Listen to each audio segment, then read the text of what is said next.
নমস্কার বন্ধুরা, আমি ডক্টর মৈত্রী baby heart India channel Bangalore থেকে আপনাদেরকে আবার অনেক অনেক ওয়েলকাম এবং স্বাগত জানাই। আমরা যখন ফাস্টিং লিপিড প্রোফাইল করি বাচ্চাদের জন্য আমাদের কি জানতে হবে?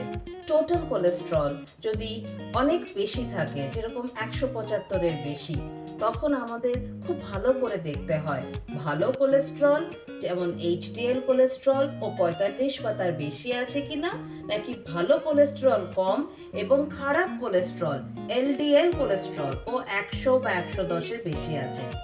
এইচডিএল যত কম থাকবে আর এলডিএল যত বেশি থাকবে তত বেশি আপনার সন্তানের হার্ট অ্যাটাক হওয়ার চান্স থাকে।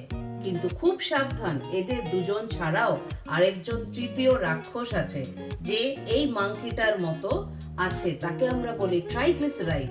যত বেশি আমরা রিফাইন্ড সুগার আর কার্বোহাইড্রেট খাবো, শরীর সেটাকে ট্রাইগ্লিসারাইড করে দেয়। ট্রাইগ্লিসারাইড যখন বেশি হয় তখন আমাদের pancreatitis, liver disease, metabolic syndrome, blood pressure, diabetes, আপনি নাম বলুন, সেই অসুখ বাচ্চার মধ্যে এসে যায়। সুতরাং আমরা কি করব? বাচ্চাদেরকে সুষম আহার দিতে হবে, প্রচুর ফল, সবজি, শাক, দুধ এবং বাড়িতে তৈরি খাবার। জাঙ্ক ফুড, কোকা-কোলা বা যে কোনো ধরনের বাইরের কোল্ড ড্রিঙ্কসগুলো অ্যাভয়েড করবে।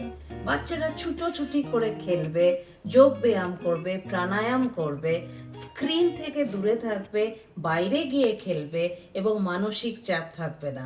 আমরা নিশ্চিত আজকে যদি আপনি একটি সঠিক লিপিড প্রোফাইল করেন এবং সেভাবে বাচ্চাকে আপনি যত্ন করেন, কালকের ভারত বলিষ্ঠ এবং সুস্থ হবে।